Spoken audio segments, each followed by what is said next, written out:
Hi అండి. శ్రావణ మాసంలో కానీ ఇది ఎప్పుడైనా వ్రతాలు చేసుకున్నప్పుడు కానీ పూజలు చేసుకున్నప్పుడు కానీ 5 రకాల ప్రసాదాలు అయితే మనం కంపల్సరీ పెట్టుకుంటాం కదా.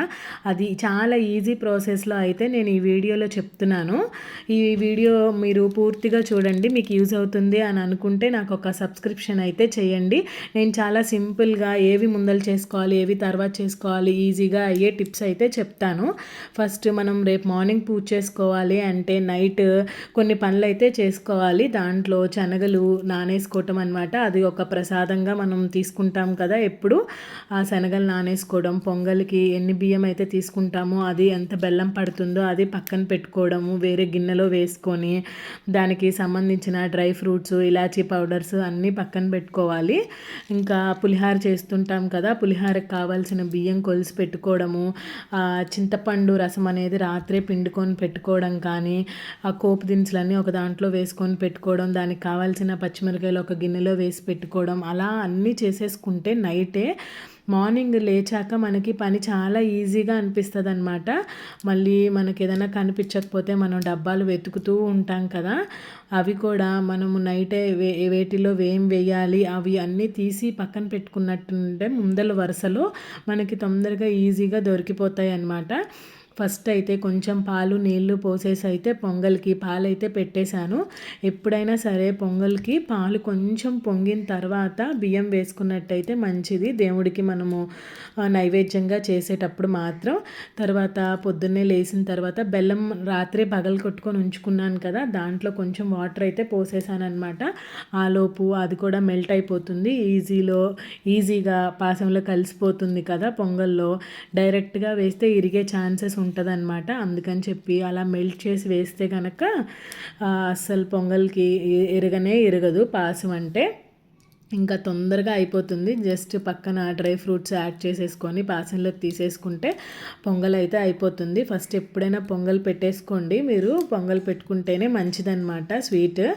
తర్వాత పులిహోరకి వచ్చేస్తే ఈలోపు అన్నం ఉడికేసి అయితే ఉంటుంది. నేను పక్కన ఆరపెట్టేస్తానమాట 2 ప్లేట్స్లో. కొంచెం నీళ్ళు పోసి నానపెడతాం కదా, అందుకని చెప్పి ఫాస్ట్గా ఉడుకుతుంది అనమాట పులిహోరలో ఉడికేటప్పుడే కొంచెం నూనె, కొంచెం సాల్ట్, కొంచెం పసుపు వేసినట్టయితే ఉడికేసిన తర్వాత ఇట్లా విడిగా ఆరపెట్టుకుంటే బిగుస్తుంది అనమాట. ఇంకా రాత్రే మనము ఒక గిన్నెలోకి తీసి పెట్టుకోవాలి ఏమేమి కావాల్సిన తిరగమాత గింజలు కానీ, వేరుశనగ పప్పులు కానీ అవన్నీ నేను ఇంట్లో ఒకరి తర్వాత ఒకటి అన్నీ తీసేసి పెట్టేసుకున్నాను అనమాట. పెట్టేసుకొని పని ఫాస్ట్గా అవ్వాలి అని అంటే అది ఒక ప్రాసెస్లో చేస్తేనే ఫాస్ట్గా అవుతుంది. అందుకని చెప్పేసి ఈ టిప్స్ ఎవరికైనా ఉపయోగపడతాయి అని చెప్పి చెప్తున్నాను అనమాట. క్లమ్జీగా అయిపోవడము, పొద్దున్నే హడావుడిగా పిల్లల మీద అరిచేయడము, కంగారు పడిపోవడము అలా కాకుండా ఉంటాయి అన్నమాట. మనం నైటే కొన్ని పనులు చేసుకున్నట్టయితే మన పని కూడా శ్రమ లేకుండా ఈజీగా అయ్యే ఛాన్సెస్ ఉంటాయి.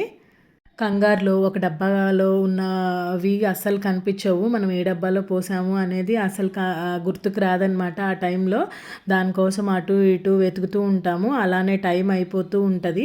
సో అందుకని చెప్పేసి నైట్ మనం పడుకోబోయేటప్పుడు అన్నీ ఇలా స్నానం చేసి వచ్చి అన్నీ ఇలా అరేంజ్ చేసుకున్నట్టయితే అసలు గంట కన్నా ఎక్కువ ఒక్క నిమిషం కూడా పట్టదు ఈ అన్ని ప్రసాదాలు చేసుకోవడానికి. నేను చాలా సింపుల్ వేస్లో చెప్తున్నాను కదా, అలాంటి టిప్స్ నెక్స్ట్ టైం మీరు వ్రతాలు చేసుకున్నప్పుడు కంపల్సరీ ఇలాంటివి పాటించండి. పాటిస్తే మటుకు మీకు ఎన్ని ప్రసాదాలైనా 5 కాదు 9 అయినా చేసుకోవచ్చు అనమాట. మార్నింగ్ 8-8:30 కల్లా మొత్తం అయిపోతాయి. ఇలా పులిహోరకి అయితే కోపంతా రెడీ అయిపోయింది కదా. ఇంకా చింతపండు పేస్ట్ కూడా నైటే పట్టేసుకొని పెట్టుకున్నానని చెప్పాను కదా, అది పులిహోరకి శుభ్రంగా అయ్యేటట్టు మొత్తానికి కలుపుకోవాలన్నమాట. అప్పటికే అన్నం అంతా బాగా ఆరిపోతుంది. ఇలా వెడల్పు ప్లేట్లలో పెట్టుకుంటే శుద్ధగా ఉండదన్నమాట, పొడిగా వస్తుంది పులిహోర అనేది.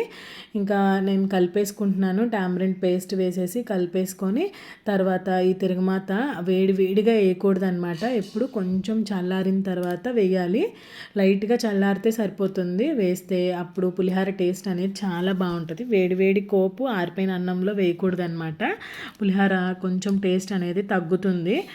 ఇంకా ఇక్కడైతే 2 ప్రసాదాలు అయిపోయినాయి కదా, పొంగల్ అయిపోయింది, ఇది కూడా అయిపోయింది, పులిహోర కూడా అయిపోయింది. ఇంకా నైట్ చేసుకునే పనుల్లో గారెల పిండి నేను నైటే గ్రైండర్ ఆడిచ్చేసేసి ఫ్రిడ్జ్లో అయితే పెట్టుకున్నానమాట. ఇంకా లేచి లెగవంగానే పాలు ఇది అయితే గారెల పిండి అయితే తీసి బయట పెట్టాను.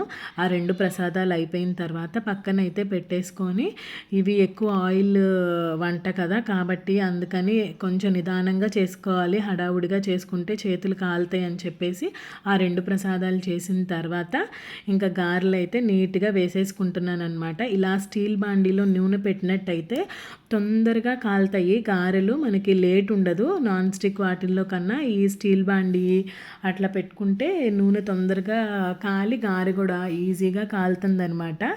గారె షేప్ కూడా మంచిగా వస్తుంది. నైట్ మనం పిండి పెట్టేసుకొని ఉంటే అసలు నూనె కూడా పిలవదనమాట. మనము ఎంత లావుగా వేయాలనుకున్న చిన్న గారైనా ఏ షేప్లో అయినా మంచిగా వస్తుంది గారె. ఎందుకంటే నైట్ పెట్టుకొని ఉంటే నానుతుంది పిండి, దానివల్ల అనమాట. అసలు ఆయిలే పీల్చదు. గట్టిగా రుబ్బుకోవాలి గారెల పిండి. ఇంకా హడావుడి ఏమీ లేకుండా చక్కగా గారెలు కూడా టైంకి అయిపోతాయి అన్నమాట. నేను అన్నీ ఒకసారి వేసేసాను, దేవుడికి ఒకసారి ఇంట్లో వాళ్ళకి ఒకసారి కాకుండా ఫస్ట్ దేవుడికి ఒక 5 గారెలు వేసి తీసేసానమాట. తీసేసి ఇంకా మిగతాయి అన్నీ కూడా వేసేసాను, వాళ్ళు టిఫిన్ చేసేవాళ్ళు చేస్తారు కదా అని చెప్పేసి. ఇక్కడైతే మూడో ప్రసాదం కూడా అయిపోయింది గారెలు. ఇంకా దద్దోజనం కావాలంటే ఇందాక వండుకున్న అన్నంలోనే దద్దోజనం కూడా కలుపుకోవచ్చు. నేనైతే పచ్చి శనగలే పెడుతున్నాను. శనగలు జస్ట్ కుక్కర్ విజిల్ తెప్పించుకోవాలన్నా తెప్పించుకోవచ్చు. ఇక్కడైతే పెసరపప్పు నానబెట్టేశాను అనమాట. లేచినాక ఒక పావుగంట నానితే సరిపోతుంది. దాంట్లో బెల్లం ముక్క వేసి పెట్టినట్లయితే 5 ప్రసాదాలుగా అయిపోతాయి అన్నమాట. అమ్మవారికి పాలు కూడా చాలా ఇష్టం కాబట్టి నేనైతే కొంచెం గోరువెచ్చని పాలల్లో కొంచెం తేనె అయితే వేసి పెట్టాను. ఈ వ్లాగ్ మీకు నచ్చింది, మీకు ఉపయోగపడుతుంది, దీంట్లో ఏమన్నా యూస్ఫుల్గా మీకు అనిపించినాయి అని అనుకుంటే తప్పకుండా నా ఛానల్ని సబ్స్క్రైబ్ చేయండి. ఇంకా మరిన్ని వీడియోస్ని మీకోసం నేను చేస్తూ ఉపయోగకరంగా ఈ యూట్యూబ్ ఛానల్ని అయితే మీ దాకా తీసుకొని వస్తాను. 2వ శుక్రవారం అయితే నేను పూజ చేసుకున్నానమాట. వీలు కాకపోతే 3వ శుక్రవారం కూడా చేసుకోవచ్చు. నేను ఇలా 5 ప్రసాదాలతో అయితే ఆ అమ్మవారికి ఇచ్చి తాంబూలం అయితే ఇచ్చానమాట. వచ్చిన వాళ్ళకు కూడా ప్రసాదాలు అయితే ఇచ్చాను. నా వ్లాగ్ నచ్చినట్టయితే సబ్స్క్రైబ్ చేయండి. Thank you.